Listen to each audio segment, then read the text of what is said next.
Jina langu naitwa Mwalimu Meshaki Lupakisio Kapange, Katibu Mkuu Chama cha Kutetea Haki na Maslahi ya Walimu Tanzania CHAKAMWATA. Chama cha Kutetea Haki na Maslahi ya Walimu Tanzania CHAKAMWATA leo kinajitokeza mbele ya umma wa walimu na umma wa Tanzania wote kwa ujumla baada ya miaka 6 na mwezi mmoja wa kutokuonekana hadharani, na tunakuja kwa lengo moja tu la kuambia walimu na Watanzania wote kwamba chama cha CHAKAMWATA kimerudi kazini, usajili wake umerejeshwa kwa amri na hukumu ya mahakama ya rufani. Ndani ya miaka 6 iliyopita, ajenda nyingi za wafanyakazi zimelala, na katika mambo mengi ambayo chama kinashughulikia, tulikuwa tunashughulika na ajenda kubwa ya kupinga kanuni mpya ya kukokotoa mafao ya wastaafu almaarufu kama kikokotoo. Na kwa miaka 6 si walimu pekee bali wafanyakazi wote wa Tanzania hawajasemewa na chombo chochote. Tanzania ina vyama vya wafanyakazi 33. Ukiondoa CHAKAMWATA iliyokuwa kifungoni kwa miaka 6, vyama 32 na shirikisho la vyama, hakuna aliyethubutu kuwatetea wafanyakazi wa nchi hii. Kikokotoo ni cha wafanyakazi wote wa taifa hili, ikiwa ni pamoja na ninyi waandishi wa habari. Na chama chenu cha waandishi wa habari hatujasikia kikiongea habari ya kikokotoo. Kikokotoo ni janga. Tumerudi CHAKAMWATA, tumerudi, tutaendelea kwa nguvu ile ile na tutaanzia pale tulipoishia. Tulipokwenda kifungoni kwa miaka 6, kuna mabadiliko mengi hata katika utawala nchi yametokea. Waliokuwa kwenye ofisi zinazotuhusu tunaona wamebadilika, wamekuja wengine. Tunajiandaa kupiga hodi kwa waziri wa kazi, kwa waziri wa utumishi na wizara nyingine zote zinazohusika na wafanyakazi, ili tuende tukakae chini tuzungumze kuhusu haki na maslahi si ya walimu tu bali ya Watanzania wote wafanyakazi, katika ajenda ambazo zinagusa wafanyakazi wote. Katika kuyatimiza haya, tunategemea kwamba serikali itatupa ushirikiano. Na sisi kama chama cha wafanyakazi hatujui kufanya kosa lote la kisheria la kustahili kuadhibiwa kwa miaka hiyo 6. Lakini tunajua kwamba palikuwa na mbinu za kutaka kupandikiza viongozi wa kuongoza CHAKAMWATA wanaopendwa na mfumo, pengine ili wasiwe sauti ya wafanyakazi, wawe sauti ya watu wengineo. Baada ya zile njama kushindikana, yakaanza mambo mengi kama ambavyo yameelezwa hapo awali. Tumerudi ili kutetea haki za wafanyakazi. Tumerudi kufanya kazi za chama cha wafanyakazi, na tunaanza na ajenda ya kikokotoo. Kikokotoo ni vita kati ya walioshiba na wenye njaa wanaotafuta kushiba. Kikokotoo ni vita kati ya wenye nguvu na wanyonge. Kikokotoo ni vita kati ya watawala na watawaliwa. Kikokotoo ni vita kati ya matajiri na masikini. Kikokotoo ni vita kati ya watu ambao wana ubinafsi na watu ambao wanataka utaifa. Hili taifa ni la kwetu sisi sote. Tunapozungumza haya, kuzungumza hadharani, tunazungumza kwa wema, tena kwa kutumia katiba na sheria za nchi hii. Pamoja na hayo tuliyopitia, hatuna woga, hatutatetereka, tumeimarika, tuna nguvu kuliko ile ya kwanza. Tunaanzia tulipoishia. Tutaendelea mbele kwa kadiri ambavyo tutafanikiwa. Mwaka huu ni mwaka wa uchaguzi. Vyama vya siasa vinaandaa ilani zao za uchaguzi. Kuna mambo ambayo kama chama cha wafanyakazi hatutaki kuyaona kwenye ilani za uchaguzi, kwa sababu yanawezekana sasa. Mambo ya kutuahidi kwenye ilani katika mambo yanawezekana sasa, hatuko tayari. After all, tumeshuhudia miaka kadhaa iliyopita ilani haziheshimiwi tena. Miaka michache iliyopita kuchukua na kiongozi akasema yeye mambo kwa ya kwenye ilani sio kipaumbele chake. Tukaanza kuambia tunakwenda kwa ndoto na maono ya mheshimiwa rais. Kwa hiyo ilani haziheshimiwi. Habari ya kikokotoo hatutaki kuja kuiona ikiahidiwa kwenye ilani, wakati bado upo na bunge lipo, yoyote linawezekana.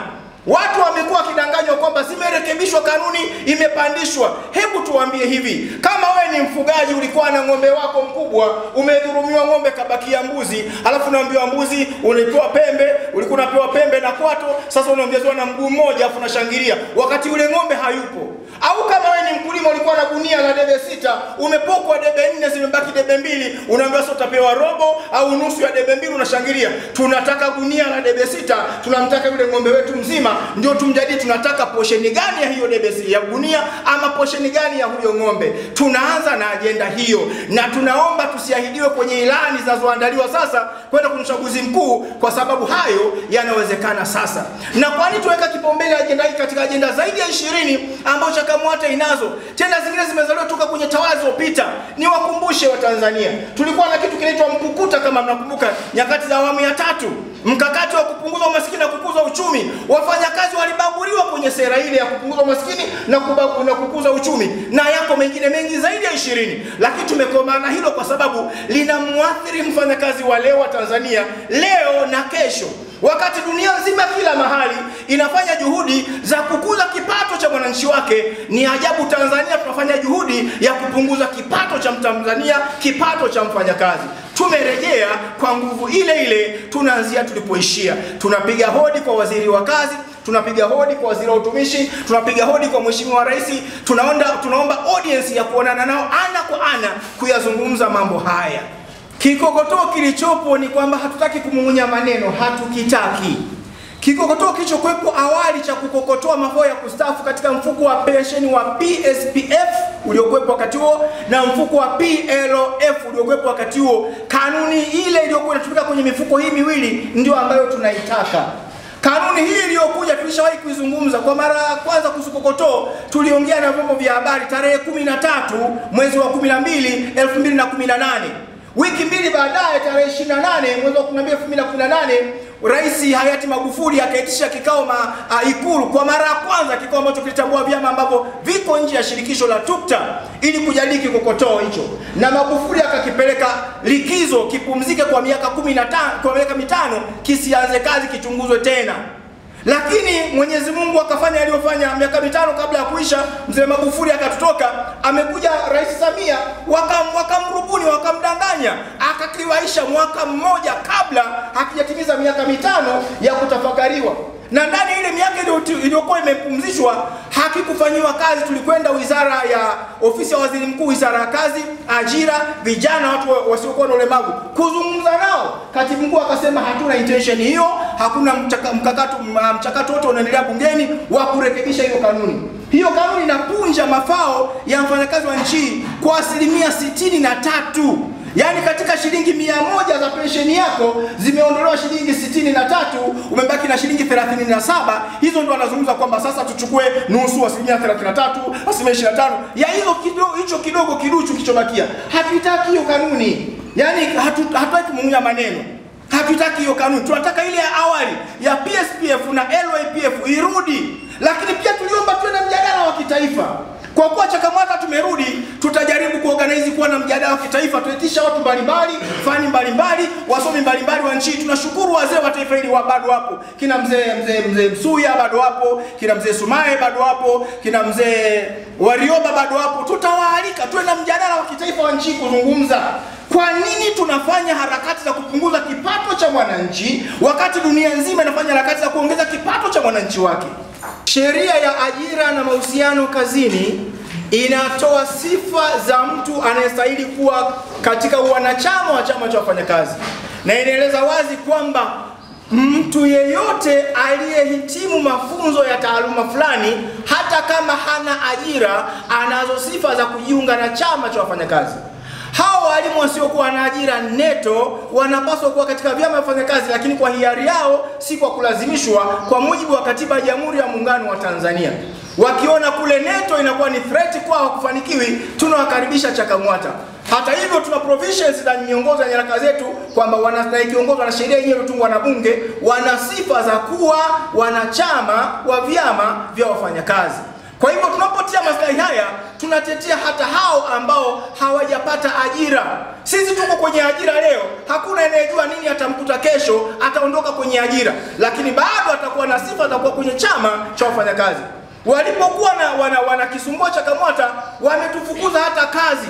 Hakuna katibu mkuu yote taifa hili ambaye ni katibu mkuu wa chama cha wafanyakazi na wakati huo anamtumikia mwajiri aliyefanya kazi hiyo katika nchini. Mimi peke yangu Mwalimu Meshack Kapange nilikuwa katibu mkuu wa taifa CHAKAMWATA, na wakati huo na vipindi shuleni kwangu, shule ya msingi Saruji, palifanyika njama za kunifukuza kazi baada ya kutupewa ruhusa kwa mujibu wa sheria, ruhusa nilizoziomba kwa kufuata taratibu za kisheria, lakini nilifukuzwa kazi ili tu nikose sifa ya kuwa kiongozi wa CHAKAMWATA. Wanaotunga sheria huwa hawazijui sheria baadaye. Wamepitisha huko bungeni na wapi, lakini baadaye wanashindwa kuzijua sheria baadaye.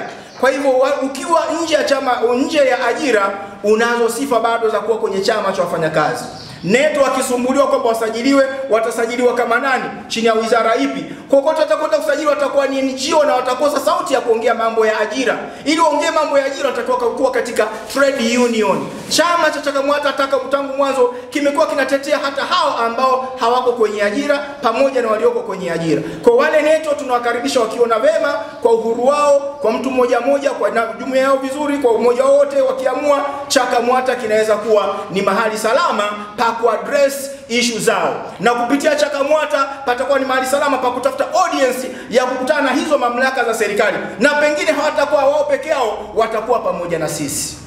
Chama cha kutetea haki na maslahi ya walimu Tanzania, CHAKAMWATA, tumerudi upya.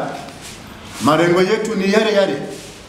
Malengo yetu ni yale yale na mengine ambayo tutayaongezea. Jambo letu la kwanza ni kutetea haki na maslahi ya walimu Tanzania, CHAKAMWATA. Hilo ni jambo la kwanza, kama ambavyo jina la chama lilivyo. Lakini pia kazi yetu kubwa tulionao ni kuitafuta haki ya walimu wanachama wa CHAKAMWATA ambao imepotea ndani ya miaka 6. Kuna wanachama wetu wengi sana ambao wameondolewa kwenye makato ya chama cha kutetea haki na maslahi ya walimu Tanzania, na haki hiyo wameitafuta. Kwa kuwa tulikuwa tumefungwa mikono na miguu, basi ilikuwa ni kazi ngumu mno kutetea haki ya hao walimu. Tutaanza na hilo. Tutatetea hao walimu ili haki yao ya chama chao iweze kurudi. Tutakuwa na mambo mengi sana ambayo pia tutahitaji kuhakikisha kwamba chama kinarudi kwenye ule msingi wake halisi wa kutetea haki na maslahi ya walimu wa CHAKAMWATA Tanzania na wasio wanachama CHAKAMWATA. Ikumbuke kwamba chama hiki hakitetei tu walimu wanachama CHAKAMWATA, kinatetea walimu wa Tanzania nzima, kwa sababu ni chama cha walimu. Kwa hiyo hatupo kwa ajili ya kutetea maslahi ya walimu wanachama wetu tu, tunazungumza kwa niaba, lakini tunazungumzia na kutetea walimu wa nchi nzima. Kwa sababu tukizungumza swala kikotoo linawagusa walimu na wasio walimu, ili mradi watumishi wa nchi hii kinawagusa kikotoo. Ndio maana tulizungumza siku hiyo. Kwa hiyo tukiwa tunazungumza masuala yanayohusu walimu, manake tunazungumza masuala yanayohusu walimu wote wa nchi hii. Tuna mambo mengi ambayo pengine mengine tutazungumza leo, na tutawaiteni tena waandishi wa habari kwa ajili ya mambo mapya zaidi kuliko haya ambayo tunazungumza leo. Kwa hiyo tukisema tuchambue yote, hatutaweza kumaliza leo. Vinginevyo tungekuwa na masaa labda 5. Lakini kwa changamoto ya muda, yale mengine ambayo ni mata tutazungumza, tutaiteni kwa mara nyingine tena kwamba tunazungumza mambo haya, tunaweka hiki na hiki ili kiwe wazi. Sisi ni chama ambacho tutafanya kazi kwa uwazi sana. Hatutakuwa na usiri wowote. Na ndio maana leo tumekaa kwa kikao cha kwanza cha bajeti ya mwaka 2025 ni cha wazi kabisa. Na mambo yetu yote, hakuna jambo ambalo litajificha. Ninaitwa Mwalimu Ipyana Jackson Kabuje, mwenyekiti wa chama cha kutetea haki na maslahi ya walimu Tanzania. Nawashukuru sana.